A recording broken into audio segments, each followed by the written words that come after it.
Hi, fellas. Hey. Welcome. Hey. This is what's going to be the problem with this episode. Okay. We know you guys much better than we have any other guests. This is true. You don't know what might come out. Yeah, you don't know already.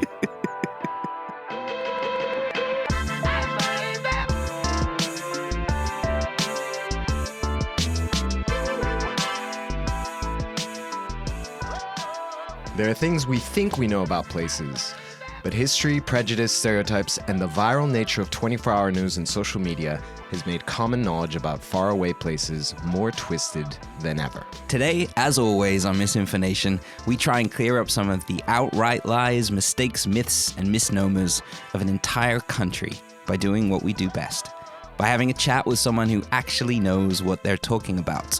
In this case, two people who kinda know what they're talking about. So don your tweed, grab a Parker, make sure you've got your bits and bobs, pop your wellies on, and let's go for a stroll through the blustery countryside of this beautiful nation of shopkeepers. Fair old England.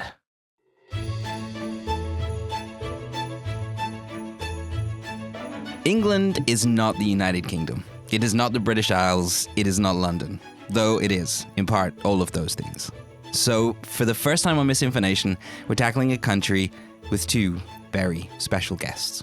On one side, the dry and hilarious Scottish-blooded, English-hearted Andy Young. And Cerca's own, equally dry and hilarious, northern-souled Ryan Hammond.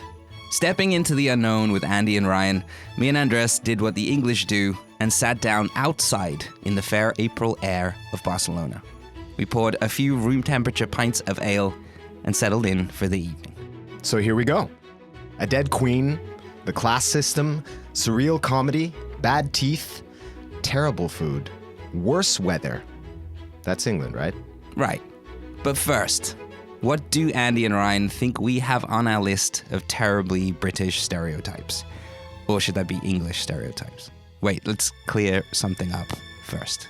Do you guys get offended by the word British? Or do you get offended by the word English? Being Scottish, I think you should have told me before now that this was going to be about England. All right, the podcast over. Shall we get someone else? I lived most of my life in England. I'm English. I mean, judging by the way you sound. English or British, Ryan? If Andy Murray's involved, then English. Wow. Yeah, generally, I'm not too fussed. I've got. When you plenty say of, British, you're just adding the Isles. No. Okay. Britain is an island, and it's a term that's been around since God knows forever, and it's Scotland, Wales, and England. Okay. Northern Ireland is what makes it the United Kingdom. Oh. Yeah. We'll have to fact check that. You don't need to. I'm here, and I'm British. Right. And United Kingdom-ish. Within England, there are a lot of distinguishing stereotypes related to class, music, clothing, food, anything, really. So our real reason for two guests today is because of this north-south divide. Is it real? Does the north feel more closer to the northern bits? Yeah. Good. No, I went to university and I lived with loads of Irish lads, and there was definitely a kinship there that I don't necessarily automatically feel with southern people. I must say southern, I mean from London. So hang on a minute. You felt kinship with the Irish over your shared disdain for people from the south of England or people from London? So in the north, well, in the working class communities of the north, we are Celtic, Nordic mongrels who were imported to fill the factories. Well, hang on a minute. So that's the kinship. And he's like, how come I wasn't invited? Your lot were imported. You as well. You just Which bit? The Scottish bit. The Scottish bit was there already. When? No, but your grandparents didn't have to work in factories. No,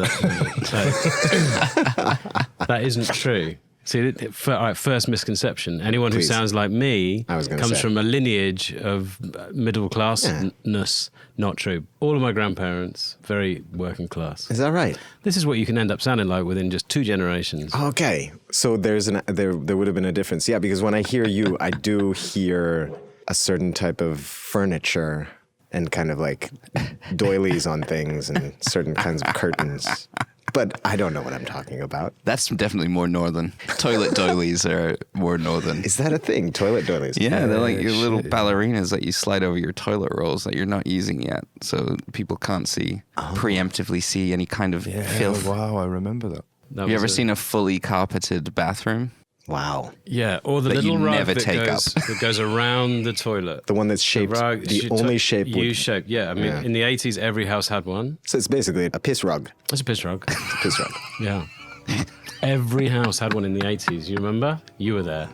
Yeah, I was 4 to 5. Yeah, you have a memory. Crawling around on a piss rug. So, terrible bathroom decorating choices aside, you get the idea. The rest of the UK, especially the north, tends to have an idea that southerners are posh, cold aristocrats. And the south generally thinks of the north as poor, yet jovial factory workers.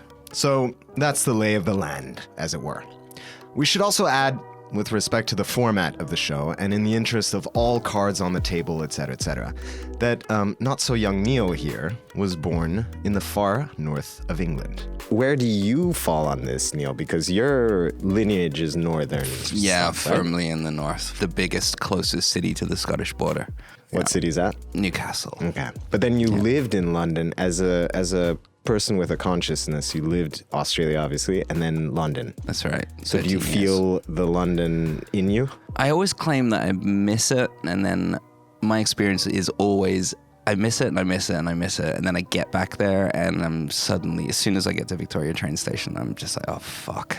I get like a sadness in me. Yeah, I share that completely. It's really weird. What's clear is that England is a very special place for accents. There are very few countries as small as England which can boast the sheer number of immediately identifiable accents. From Dingles to Dunchers, Scousers, Wurzels, Shakers, Brummies, Darloids, Mackhams, Sassies, Nigels, Ghoulies, Yonnas, Loinas, Hatters, Manx, and Boggers. Each city or town often also comes with their own affectionate or often not so affectionate terms for their people. The term for me, a person born in Newcastle upon Tyne, is a Geordie. Do you ever feel the Geordie in you? I guess I do, but it's when I talk to friends from there. There's a pleasantry to the north that is not in the south. Can you do a Geordie accent? No. No. Why I pit? Why I pet? I can do one at the drop of a hat. Right, enough about me. Wait, what about you, Andy? Did you ever have another Yeah, accent? Scottish as fuck. You were Scottish? Yeah, there's tapes of me when I was 4, but it went within the first week at Eton. first generation middle class, lower, Right. no Eton. Okay. Just to be clear. Right. Did you get made fun of as well? I have very little recall of that time in my life. No, up until this day. Yeah. Yeah. I lost 43 years. So, and then has your accent softened? So I'm in a position where when I go back home, people think I'm posh. When I speak to people and they go, "Are you from Coronation Street?" In my defense, you're quite cool. The real dreamy bastard, yeah? Yeah. Do you put it back on? Like, it happens to me. If I go back to Bolivia, my Bolivian accent comes back almost instantly. No, I do just speak like this all the time, Okay. to be perfectly honest, because I'm called an authentic individual. Ouch. Wow. Damn. My accent changes depending on the person that I'm talking to. Yeah. Because I'm a very insecure individual. You've never taken on my accent. How should I feel about that? Ooh. I could probably give it a go. How accurate did that sound to a third Sounded party? insulting to me. Yeah, I thought it was. Yeah.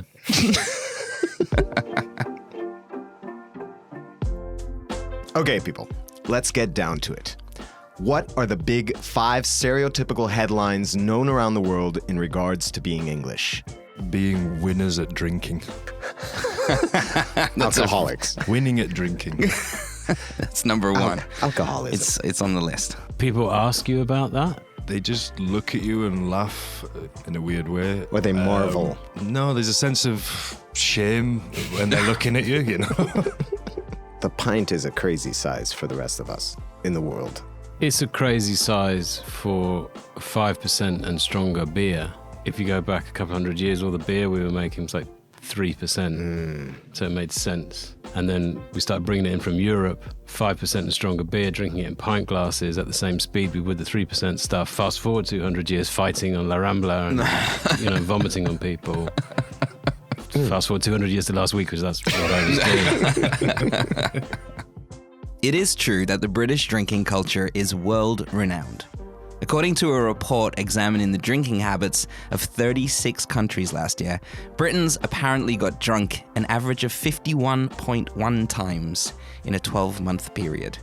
That's just under once a week, which, to be honest, is maybe a little conservative. Okay, stereotype number 2. Burning in the sun. Yeah. Your fragile skin. Yeah, annoyingly accurate for me. The lobster factor. Yeah. But I like the drinking. I don't think they ask you about it. They just expect it, and you can see them looking. With pity. With pity. Yeah, drunk prawns. Yeah. Speaking on behalf of 4 sort of grown men who live in the sun-drenched city of Barcelona, when asked the question, are the Brits always sunburnt and drunk? The answer is certainly yes. However, the third cliché of the English highlights a rather important dichotomy. Polite, reserved, calm, drunken street fighters? Polite and reserved. I bet on that list, you've also got getting drunk and fighting. The contrast between those two stereotypes is very interesting, no? Yeah. But you guys have this, a little bit of the two sides. Well, us particularly, we do. Yes. I mean, I haven't had a fight in, weeks. Listen, there is a duality there, definitely. But right? Isn't that in all cultures? I think it's real. I think it's really real. And I think the one side perpetuates the other. I think there's a kind of social pressure to be stoic or polite, and so much so that we snap and we start fighting in the streets. So that's what I think that they're two really related. I think if we were allowed to be a little bit more expressive, it would be a less violent culture. But not that we're all like that. I'm not very polite and I never fight. So I found something in the middle. And Ryan's given it up. What, being polite? You're a verbal assassin, though. You are. As a union. When do I do that? Oh, verbal assassin, you were calling me a bitch. I bitch about people in an articulate way. Yes, I definitely do. Right, Yes. I totally do that. You definitely do. Stiff upper lip, lads. Keep calm and carry on bitching. Cue sound of me shuffling through papers. Okay, number 4. Royalty. Everybody comes from royalty, and You both grew up with corgis. I've never seen a corgi. What the fuck's a corgi, lad? Ryan probably thinks I was brought up with or by corgis. Yeah. raised by corgis. I've never met one.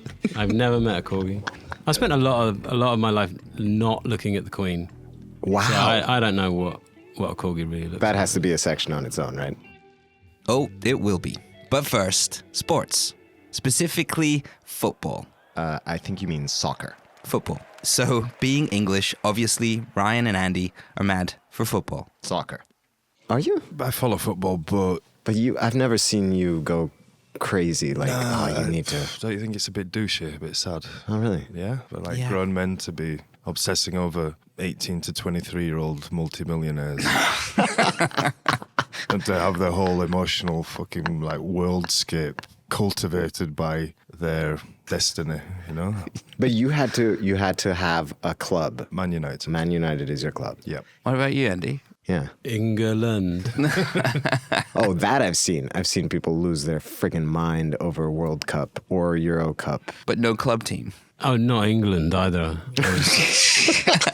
I was just doing the chant because it's amusing to me. There's that it's sardonic ridiculous. nature coming. England. I'm not representative of the British.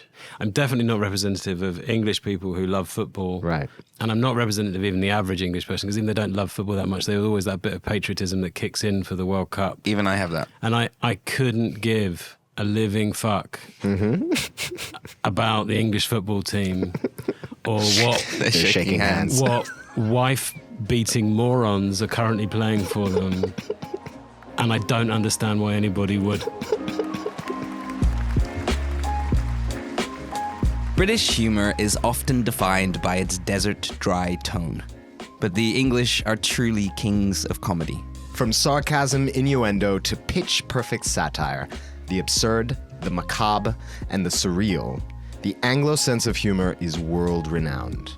Dry humour and sarcasm. Oh, I haven't heard any of that yet. I don't know what you're talking about. Sometimes when I'm speaking to people who don't have that type of humour at all, and that's not either of you two, I'm lost. I feel like I'm speaking to someone and I don't understand where they're coming from at all. Right. I don't want to say it's Americans I'm talking about, but it's Americans that I'm talking about. And I say something, to me it's really obvious that it's a joke. Right. And I've just shown a dog a card trick. And then I'm lost in that moment. I don't know what our shared frame of reference is. Then it's impossible to come back from that. Yeah, you're gone. You're gone. Yeah. Like Benny Hill. Bolivia's number one import. Benny Hill on a Betamax tape. In Bolivia? In Bolivia. Wow. What did you think of Benny Hill when you first saw it? As a kid, erotic. As a kid, I was like, This is hot. There's naked ladies or partially scantily clad. Yeah. I loved it. Yeah, but obviously the little older Monty Python, the thing that was transformative for you guys. But what a damning indictment on global humour. No? Benny Hill got there first. Yeah, every time people watch Benny Hill, they're like, wow. The dry humor thing, do you think it's an escape valve? Personally, yeah. I even use it quietly when no one can hear to make myself laugh. And I'm 100% alleviating That's fabulous. tension inside. No, I really, really do. That's fabulous. Or like I make a joke, my wife and child are the only other people in the room, but I just know neither of them are going to be listening to me. So it's audible, but I'm well aware that no one's listening. No one cares. And and it makes me laugh. So that gives me some relief. Oh, that's fun. Yeah. Like the thing that you have, Ryan, is that if people don't know you, they probably don't get that you're being funny. No. As in, yes. I think that we have an absurdity in English humour, which I like to do. My thing is just saying the most offensive thing that you can possibly imagine, and that's the thing. And you're very good at it. Well, thank you, sir. I'm throwing myself in the same boat as this, where it's like there is some kind of joy when you make yourself laugh and nobody else is laughing. The joke doesn't land over there, but you know. But in your heart, you're like, you fucking legend. and then you have to leave the party. Alongside the touchstones of awkward, brilliant British comedy, Blackadder, Fawlty Towers, Monty Python's Flying Circus, Father Ted, Red Dwarf, The Office, The Young Ones, The League of Gentlemen, The Thick of It, Brass Eye, Fleabag. The English are also wonderful at one very particular kind of humour. Giving a compliment that's simultaneously an insult. Ooh, example. You look nice today. That's like a low grade. But You said that to me, and I never forgot it because it was because it was one of those moments where I know it really made him laugh because I just saw his little face go, and I was like, you bastard. This is a big ass face to call a little face. So, for all this silliness and absurdity, there's one thing about the Brits that could never not be true. They are 100% buttoned-down fashion icons.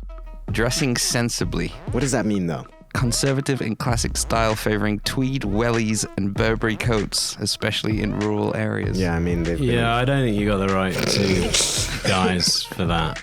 I mean, that exists. Totally. I mean, you would look amazing in some tweed, Andy. Have you ever donned a tweed suit? Yeah. Never. For the Never. I think you would totally rock it. You know, like, this going is back to the brilliant. skin colour, it's the one moment where the pink shines. Where you can embrace your whiteness. Yeah. Does it? Yeah, now you're like, fuck, When the James Bond. pink fuck, you know. Is that why tweed is so popular in the UK? Must be the correlation, no? Sets off your complexion. But it sounded like you really assumed I would have tweeted. We all assumed it, I think. I've tweeted. Yeah. How'd you look? Radiant. You've got a tweed blazer. I do, I've seen you wear it. I do. Yeah, but you wear it with trainers. Like a Way of cross doing it. between John Daly and Jerry Seinfeld. So for all this laughing and smiling that the Brits are so obviously great at, it must come as some kind of shock that one of the top cliches about them is that they all have terrible teeth, right? I've never heard this being associated to Britain. Really? Really? And I wholly reject it. Come on, Andy. Like, some people have bad teeth. Some people. Compared to Spain? Okay, fair enough. So is this just USA versus Europe? It's And the perception of us is that we have bad teeth. bad teeth. Or we look like humans.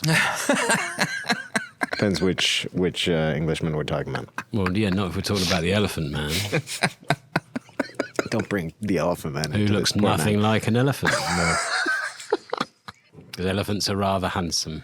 And more to the point, if you saw a man with an elephant's head, I don't think disgust would be your first response. Yeah, huge tumour head man That's right. is more accurate now. What about just John Merrick? Where was John Merrick born? Whitby. I've got it in my head that he's a Yorkshireman. Oh, you think he's from the north? I think he is. What are you trying to say, Whitby Neil? is in Yorkshire, also home Whitby of the is in Scotch egg. Now, Scotch egg yeah. face What the would have been a much more accurate description.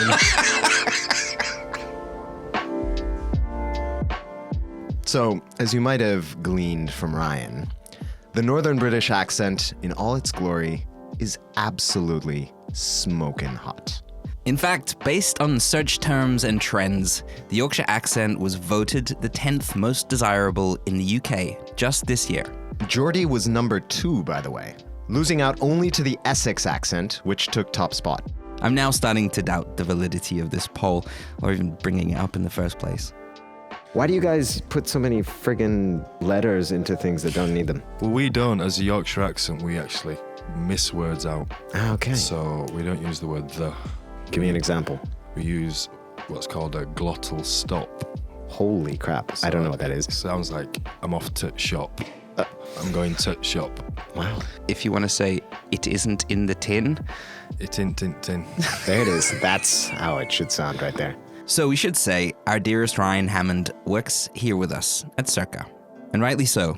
He turned the tables on us all with a little game. All right. Let's play Guess That Yorkshire Slang. I've got 5 Yorkshire dialect words, but these actually we use. Okay, so this isn't just bullshit research like you've done. So you ready? Cake oil. Cake oil. Cake oil. Is that what you use to grease a pan when you're making a cake? No. Andy, do you know what this is? I haven't got a fucking clue. Okay. She's a right gossip queen. She's got a massive cake oil. She's got a big mouth. Ligging about. Stop ligging about. Stop being slow. Stop fucking about. Come on. Yeah, to lie around in a gormless fashion. To mange. M-A-U-N-G-E. I'm gonna go with to get like a snack. To whine and to sulk. Ah. Oh. It's like Mardy bum, you know. Oh, yeah. Mangy. Hold the dog back. Hold Hold the dog back. the dog back. Somebody's about to get into a fight. Not bad. All right. Close. Slow down. Slow down. Hold the dog back, dude. Well, in the South, we use English language correctly, so...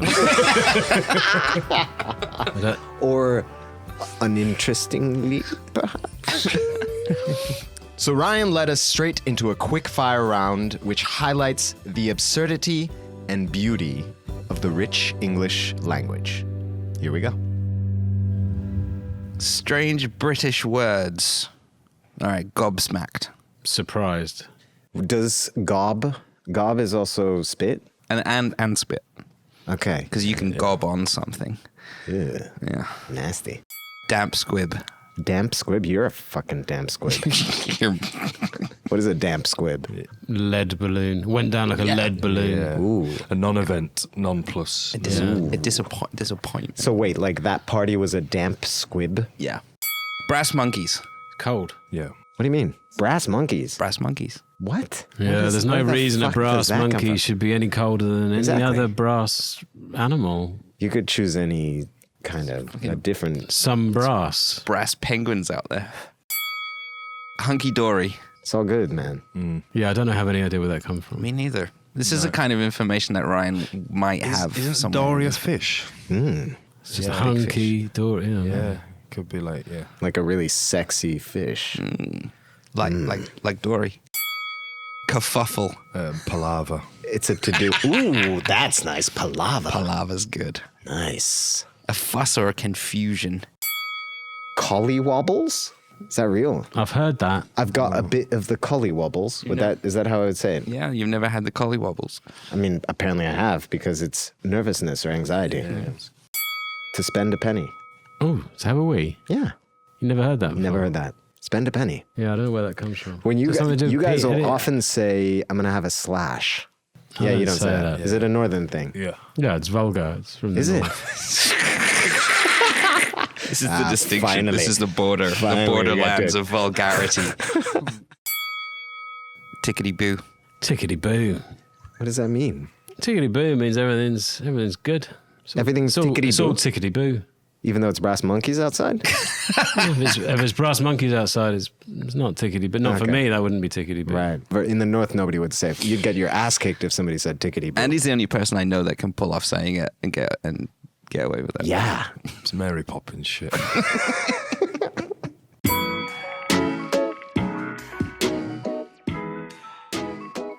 Obviously, this led us down a rabbit hole about the sheer number of words that the English have for other things, including the most private parts of the human body.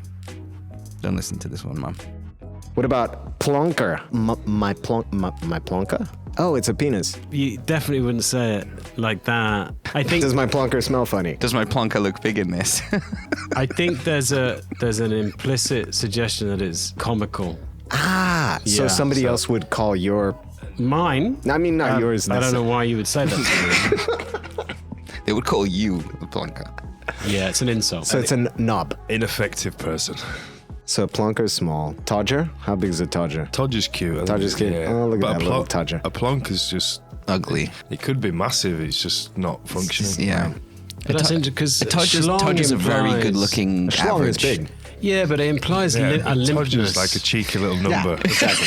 A schlong's not hard.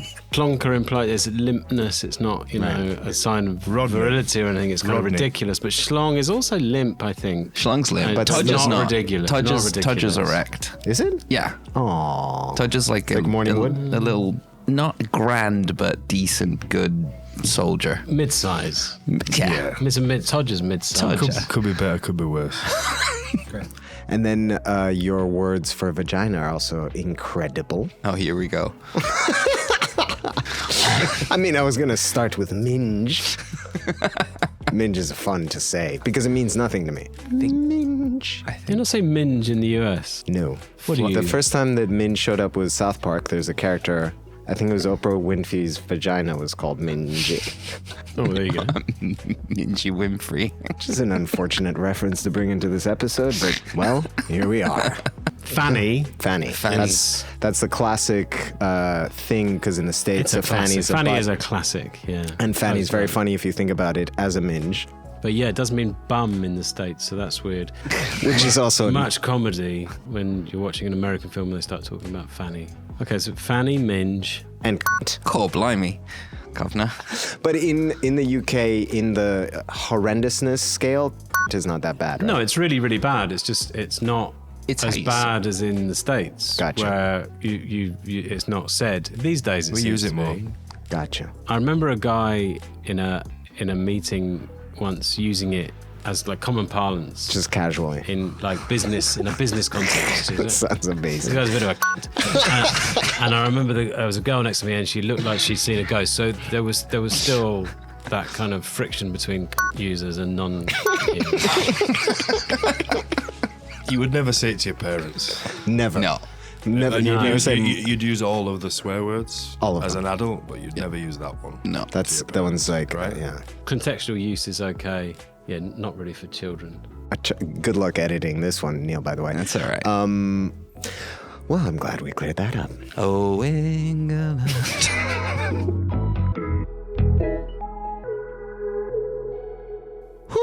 So, it's true. The one word you cannot utter can be uttered among friends, but never to your parents. Back to the speed round. Oh, God, right. To snog. To make out somewhat innocently. Snog is a good word. Snog's a word that should be incorporated. Snog, I'd still like to incorporate a snog every now and again. Yeah, it means to make out, and it's Messy. and it's kind of innocent because it just means that's all you do. But I do think we probably invented fingering as well. Who invented fingering? Look at that. The British.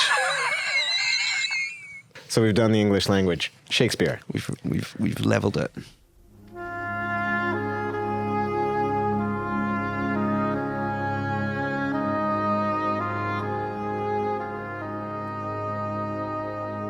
The British royal family is something of an obsession worldwide. After the death of the world's longest reigning monarch, Queen Elizabeth II, in 2022, Britain is now under the rule of King Charles III. The global smash Netflix series The Crown shone new salacious light on the royals, and well, they are odd. It is said that 2 of the Queen's cousins were hidden from public life. At one point, they were even listed as deceased. The monarch celebrates 2 birthdays per year. The entire family is forbidden to sign autographs. The king or queen aren't required to hold an ID or even a driver's license, though they still drive. They're not allowed to eat shellfish. Because of a bonkers law dating back decades, King Charles inherited most of the swans in the UK when his mother passed away. Ironically, the family has collectively banned playing the board game Monopoly at home as it gets too intense, which I would love to see. Queen Elizabeth II and her husband, Prince Philip, were actually 3rd cousins. And King Charles has his shoelaces ironed for him. Crazy, odd, misunderstood, or just professional ribbon cutters. The royal family is still a much-loved institution, right? The royal family is important everywhere. They're an institution. Is there a difference between the North and the South as to how the royal family is seen? Depends which part of the North and which part of the South. Okay. Yeah. Let's get into it. I dare say if you're a Brixtonite, you're not going to dig the royal family. You're anti-royalty. If you're a miner, or in a lot of working class communities in Yorkshire where I'm from, you're definitely not. But if there are certain blue pockets of working class culture, and what I mean by that is more conservative in Birmingham and Yorkshire, that you are. Mm-hmm. So it's less about the family and more about what it means to be English, kind of thing. They obsess over the family as much They as follow them. Southern. Right. So they could go to a regatta in Oxford, and they'd be judged for their accent, but kind of accepted, I suppose. Right. Well, My grandmother, for example, she was a big royal family fan. Yeah? Yeah, Like she had like- plates with their faces and stuff? Like coronation plates and little trinkets and stuff. Yeah. Do you know if she Obsessively voted watched it. Conservative or Labour? I have no idea. Because I have no idea. I mean, it's definitely a more it's on those lines. conservative. It's kind of what you Side. vote will define that. I don't think it's 100% true. Okay. Plenty of people on the left who love the Queen. She was a very particular kind of figure that crossed a lot of generations and was like... Well, she was around for a long time. Exactly. Because she did inhabit that, like, dignity and... She melted a lot of hearts through her duty. Right. you know? Relentless duty. Yeah. I had a story today about someone asking if she was a fan of The Crown. Like if she was watching The Crown, Yeah. watching herself. And she was like, I didn't have to. I was there. Arrogant bitch. It's like, come on, you watched the pilot, at least. At least. She must have been funny, like, in the private sphere. Recent films and TV shows would suggest that she had a sense of humour, but Right. I don't know. But yeah, I think a lot of people just loved her because they are conservative with a small c and love tradition and convention. And she represented all that. And I think the British are very good at focusing on that, looking the other way from a bunch of other things, like monarchies are inherently ridiculous and evil and the cause of genocide around the planet, which may or may not be how I feel about it. But there is an argument that it's better to have a powerless figurehead that people can adore in terms of that energy, rather than a demigod like in the US, no, where that adulation's put on a politician. Right. Yeah, it's true. My God, it's going crazy. I think we're gonna get rained off. All right. Appropriate for the England episode. It's starting to rain.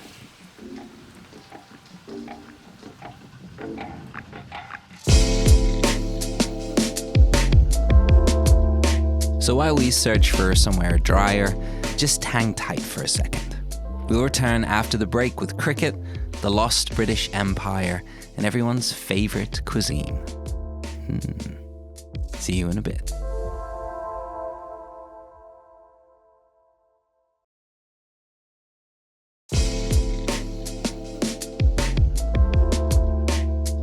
Fittingly for MisInfoNation, the rain in Spain started falling on the England episode.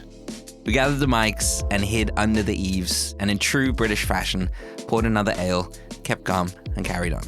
With a lightning-fast Express Andres delivered question on probably the most English sport. What the fuck is up with cricket? That's a weird-ass game. I've never really been into it, have you, Andy? Yeah, No, Andy? No, never. Neil? Yeah, just the one days though. I can't do a test match. All right. We don't know what that means. Yeah, the Ashes. 5 days, I think it is, or something. God, So a can be. test is like a World Cup. No. It depends on the type of cricket. But it takes 5 days. Yeah. Yeah. Oh, Takes it's just 5 a days. badly designed game. Yeah, but the one dayers are great. If you ever actually get into a test, it is an immersive experience. To play. No, to watch. Okay, to watch. Why? Because it's deep and it's like Victorian. It's like W.G. Grace and all that shit. It makes you feel English. All It makes right, you feel there you very go. English when you get into a test. So what is it about- I've only done it once. What is it about cricket that is English? Loads of rules. All right. Well, hold on, we probably invented it, didn't we? Because didn't we invent all sport and then just were shit at them? Baseball's interesting because they went, cricket's a bit boring. Let's change it, but make it just slightly less boring. But still boring. But still But really still boring. boring. Yeah. All right. So what? Quick history lesson? Wait, on cricket? Oh God, no. No, like the British Empire or something. Old Blighty's empire was once one of the largest in history, spanning centuries. At its height, in the late 18 and 1900s, it held territories on every continent. It covered 23% of the world and governed approximately 412 million people, a quarter of the population of the Earth at the time. India, or the British Raj, which encompassed all of present-day India, Pakistan, and Bangladesh. Also, they held South Africa, Kenya, Nigeria, and Egypt.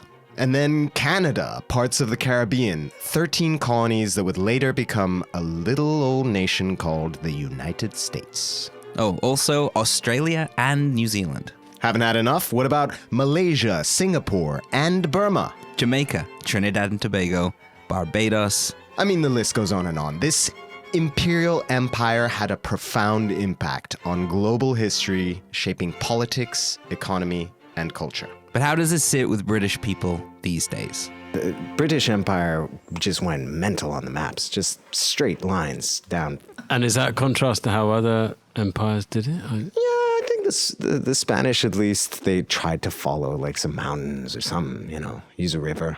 And now what's left of the British Empire? The Falkland Islands. All right, the Falklands. Yeah. Ah, yeah. Maybe not the same, but Gibraltar. Very peculiar place. It's a peculiar place, and what's on Gibraltar other than monkeys? What? There's nowhere else, is there? Isn't there like... Not really. I think it ended in 1997 when we gave Hong Kong back. That's generally regarded as the end. The empire influenced the world dramatically. That's a very nice way of putting it. Thank you. Do you carry any of that weight, or do you get asked about that? I mean, what did the British really do? They saw what was happening in behaviour of other European countries like Portugal and Spain, and got on the back of it and decided we're going to do that 10 times more. We're going to go and big. More efficient. Go big or go home. They left the UK and popped down to Senegal, started piling people into the hulls of ships with an understanding that 25% of them were going to die on the way of maltreatment and disease to go to America and build a new country. Right. And became superstars of that practice, right? In the Premiership of slaving. Top of the Premier League of slaving, yeah. And they did that for 300 years. And that is what made the British Empire so impactful. And yet it's all cucumber sandwiches and isn't the Queen lovely?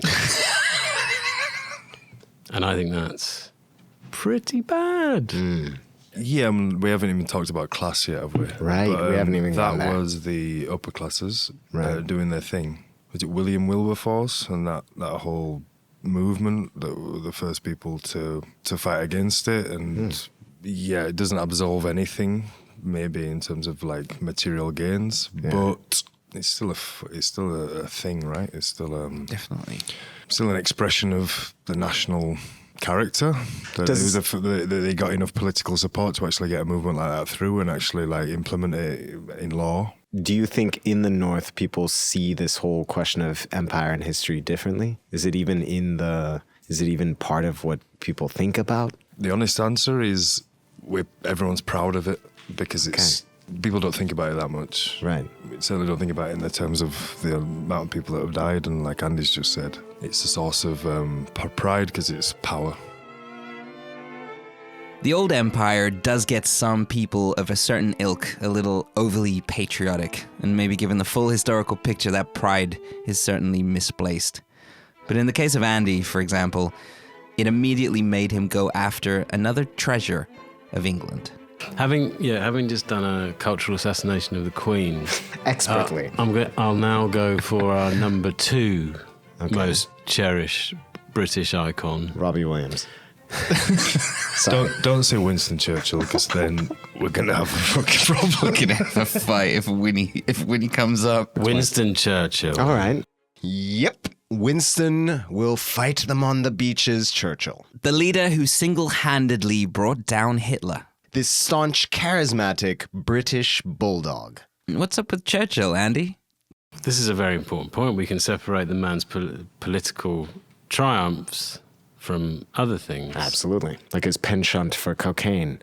Yeah, which he liked to have blown up his bottom. Oh, is that real? Yeah. In the war rooms.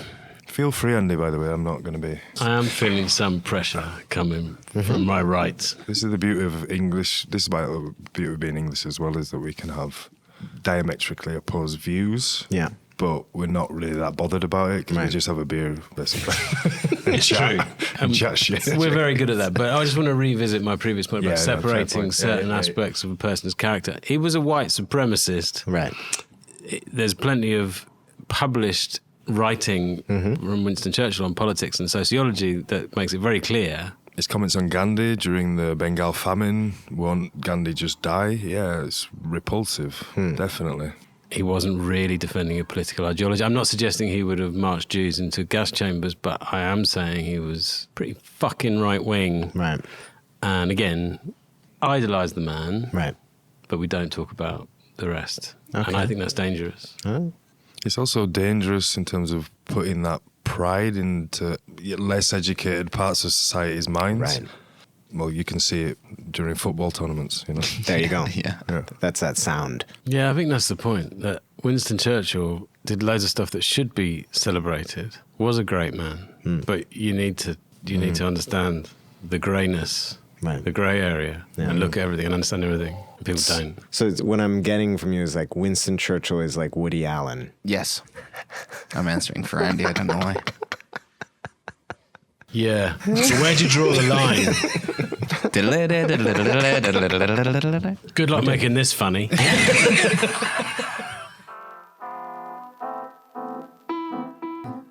Well, I hope we managed. Okay, the dark weight of history, the inability to look back, the importance of looking at the full picture. Feels like this is something that everyone is wrestling with these days, not just the English. But let's look at something else the English stereotypically do badly. Here comes a little speed round on the finest British cuisine. Starting with number 1, the Scotch egg. Andres? I always thought that was like a Kinder Egg with alcohol in it. That's so nice. I'm a bit gutted that doesn't exist. So what is an actual Scotch egg? A boiled egg wrapped in sausage meat, wrapped in Holy breadcrumbs. Mother of Christ. If you get a good one from a local butcher's, it's a delicious, hearty snack. So it's something you would eat between meals. If it was a good one. Yeah, we don't differentiate in England in that sense. They're like, it's just something to eat. This big. Gotcha. Yeah, food really was just fuel. Okay. You ate it to survive. stay alive. That's why British food's so shit, because we didn't think it was something to take pleasure in. It was just, we need to eat this to keep going. In the UK, if you were eating things like fried anchovies and olives, your sexuality would be the first thing to be drawn into question. You walked off the building site. And you wouldn't go back on that building site. You'd be beaten into a pulp. All right. Well, that did not go exactly as I expected. Number 2, fish and chips. I mean, what could go wrong? Where's the best fish and chips in England? Not in London. He's actually in Yorkshire. Really? Yeah. Whitby, Why? The Whitby. Why? I've had Whitby fish and chips Me too. from the place that you're supposed to get them. And is it the best? Is it? It is the best. Why? The size of the haddock, the level of crust on the fish. What do you call it? I like it. As you can tell, Batter. food in batter. There we go. The problem is you're used to hearing people speak about food in much more articulate, passionate terms. But as we've just previously expressed, we don't really give a fuck about food. So it's just a question We're of... back in the crispy. It's a question of crispy. It's crap, yeah. It's a crispy question. Well, it's fish and chips is always the thing where if it doesn't make you feel like a complete piece of shit an hour later, It's then no good. Then it's no good. Number 3, bangers and mash.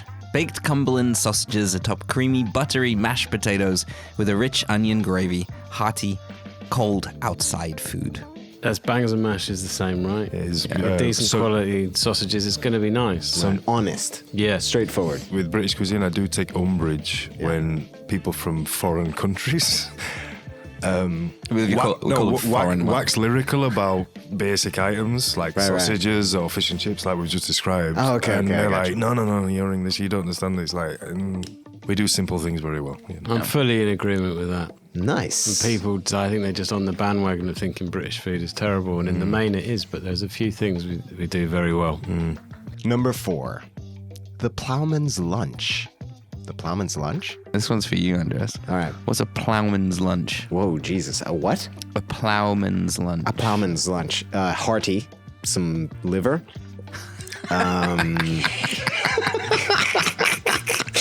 Definitely need a carbohydrate in there. I'm going to throw some potato. Okay. Maybe it's a stew. It's a liver potato stew. Is he right? There are levels here. We're not Polish. No. Okay, well, that's immediately taking me away from where I'm at. You still want to be able to plow after you've had it. Exactly.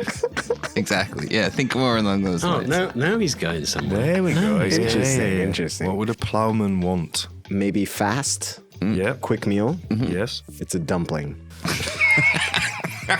You don't know what a dumpling is?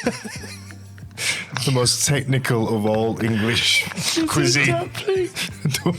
So what is the actual ploughman's lunch? Typically includes cheese such as cheddar or Stilton, bread, crackers, pickles, cold meats such as ham or pork pie, and sometimes a salad or chutney. But that actually sounds great. Number 5, my favorite, and maybe my favorite cultural food tradition. The humble yet powerful Sunday roast. So a roast is a shared meal, but we're roasting a what? Pork, chicken, was beef, where I was or going. lamb are your only 4 options. So no duck You're getting very continental. You go into the building site on Monday. Yeah, you're not very What roast dinner did you have yesterday? Slightly better answer than none would be duck. Right. Beaten to a pulp. So it's typically a Sunday tradition. This is nationwide, I think. But I have to say, I think it's a bit overrated. So it's a family thing. Yeah. Yeah. Or at the pub with friends. You're eating a roast at the pub? Yeah. Oh, yeah. Let's do it nearly every week. 3 pints of real ale, Yeah. room temperature, obviously, beforehand. Gotcha. Switch to red wine during the roast dinner in the south, at least. Yeah. Right. And then probably just back to the real ale afterwards until you realise that you've got to go home because it's work tomorrow. Right. Like, it is the strongest culinary tradition in England. Yeah. What about a curry? That would... Are they level? They might be level pegging. crossing all peoples, because your grandma won't go for a curry. Okay, gotcha. You know? All right, hold on to your horses. This is number 6. This is where I try to guess what the hell a trifle is. Okay, it's a dessert. It's a pie. Should we steer him or not? Scone adjacent. No. Jam. You're close. Marmalade. Like, what's close to jam? A fruit of some sort. Yep. Kind of, yeah. A gooseberry. Jelly. Oh, okay. Hey, maybe you don't even know what that is. Yeah, so jelly is different than jam. Jelly Yeah. is made from... Fucking what? Ooh, nice gesture. Gelatin. Gelatin. That's what it's called, jelly. That's what it's called, jelly. Think like cream and some sort of cake element. I think those are the essential this is a ingredients of a trifle. trifle. Yeah. Whipped cream. And you can put things Custard. Custard, whipped cream. Yeah, I find it abhorrent. It's shit. Why? It's shit. And there's no textural layering. It's just all slop. It's just madness. Slop. Ryan's turning into a foodie.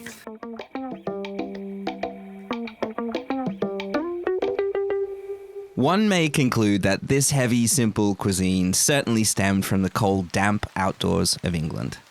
Another thing that the English are completely obsessed with. I've become obsessed with the weather.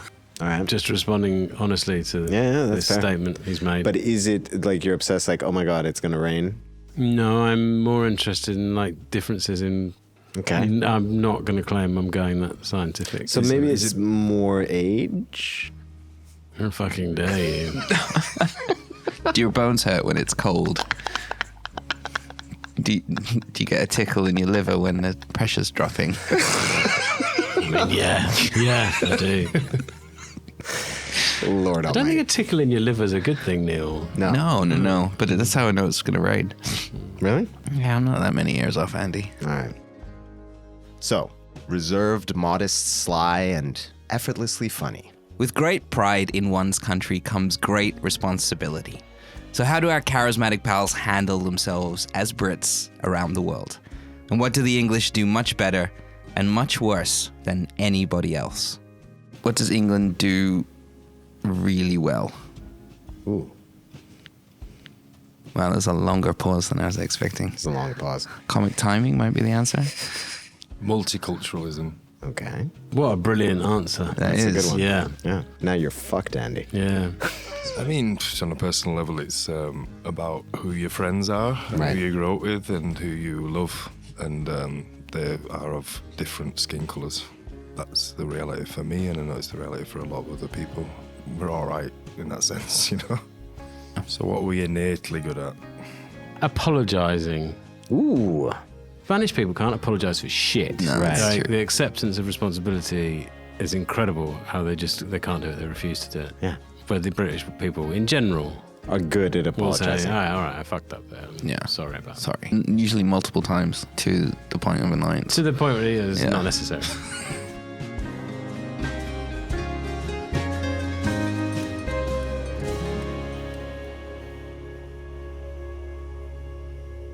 Classic answers there from Ryan and Andy.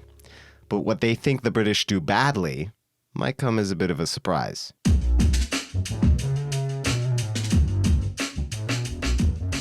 All right, what does England do terribly? Right.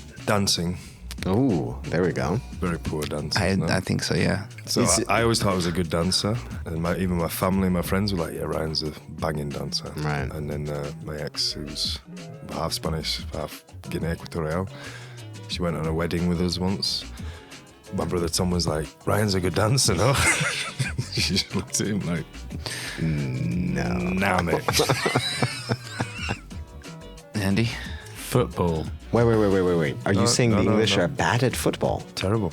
What? It's the inability to just have a nice time. In that sense. Has prevented them from winning the World Cup since 1966. And letting pressure build and build and build. And it will exist. It will happen in the Euros. Mark my words. We'll get to the final. But good enough to get to the friggin' finals. Yeah, which hasn't happened for a long time. Now we are. But now it makes it all that more apparent. It's that final element. I think Andy's right in the sense of just expressing yourself, let it go, flowing. No, for the various reasons we spoke about in this podcast. It's all building on you when you take a penalty. It's like, miss. Bad at flow. Wow. Bad at not. Yeah. Bad at flow. Getting out of your own head. Yeah. All right. Yeah. The whole country's well in its own head. Yeah. There's a beady-eyed watcher amongst all of us. Excellent phrase. What is it like to carry your Englishness in the world? Self-deprecation is my go-to tool, which I think probably helps, because I think some people probably view us as being the arrogant imperialists. What's weird is I don't know that many English people here. Me neither, really. And does that feel like it's liberating to be the odd one out? I enjoy not being surrounded by English people, but that's why we're here. Yeah. What about you, Ryan? Yeah, what about you, Ryan? It's humour. I think you've got I think you're just innately more humorous than the rest of the world. It sounds highly arrogant. And I'm proud. I'm proud to be English. And I think we've done some good things, you know. Do you feel like you represent Englishness? No. That's why we didn't go into a career of diplomacy. And what about being from the north? And you have to respectively carry where you're from within England. Is the prejudice greater in the country? I mean, personally, I don't give a fuck, so no. There are certain expectations on you if you're from the north and you speak to people in the south. But then it's always, like I think Andy was just saying, it's always fun to break that and to fuck with it. When I meet northerners, I do feel a bit like I'm going to have to prove to this person that I'm not a twat. And when I meet southerners, I've got to prove to this person that I'm not sleeping under a lake. Under a lake? Yeah, it's the Monty Python sketch. Yeah. Well, you guys both do it very well. Both of you guys, the fact that you're very good at like breaking the expectation. It's as a spectator, it's wonderful. Because the impression, Andy, at first is this man had 40 corgis and he had one of those special seats that you put in front of a couch. And what are these seats you put in front of a couch? I don't know. It's an ottoman? Is that what it is? Oh, I've got one of them.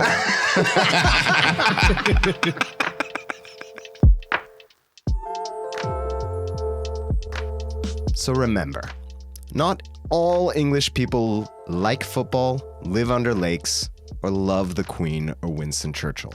They may not have bad teeth or have ever even met a corgi. Chances are they have no reverence for sunscreen, the Empire, tweed, or a trifle. But they all love multiculturalism, apologizing, fish and chips, and you've got a 50-50 chance on whether or not they own an ottoman. For Andy and Ryan's top 5 favorite places in England, head over to the App Store and download the Cerca app. You'll find all 10 of them. Yep, 10 unexpected places in the country you shouldn't miss. Go get the app. All right. So next time on MisInfoNation, we're staying home for a very special episode all about Spain with our brand new friend, Kareem. Olé, España. Huge thanks to Andy Young and Ryan Hammond for making us laugh today and every day. As always, thanks for listening. And remember, if you think it's a stupid question, it probably isn't.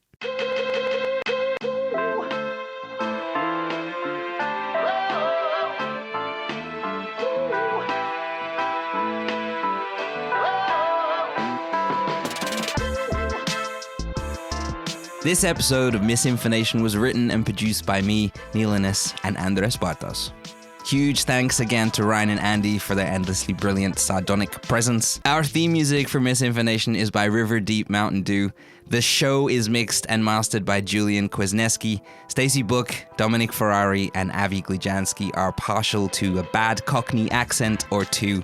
They also executive produce the show, which is hosted by me, Neil Innes, and our perfectly baked gooseberry tart, Andres Bartos.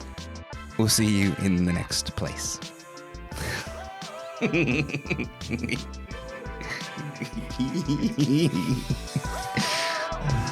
was a fun one.